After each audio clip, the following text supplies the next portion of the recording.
Mahigit 62 milyong dolyar ang ilalaan ng World Bank sa mga planong magbigay ng trabaho at mga proyektong pang-infrastruktura para sa mga biktima at lugar na sinalanta ng Super Typhoon Yolanda.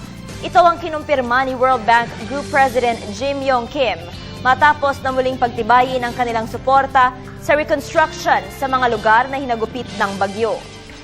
Inihahanda na rin aniya ng kanilang grupo sa susunod na buwan ang pagsusumite ng panukalang Philippine Rural Development Project.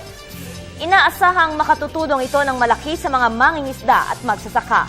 Nakapaloob pa rin dito ang pagsasaayos ng mahigit 200 kilometro ng farm-to-market roads na sinira noon ng malakas na bagyo.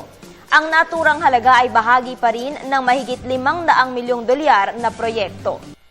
Nang inihayag ng World Bank na naglaan sila ng humigit kumulang 1 bilyong dolyar na financial assistance matapos manalasa ang bagyong Yolanda sa Pilipinas. Si Kim ay nagsagawa ng courtesy call kay Pangulong Aquino sa Malacanang. 8 months ago, the region bore the assault of Typhoon Yolanda.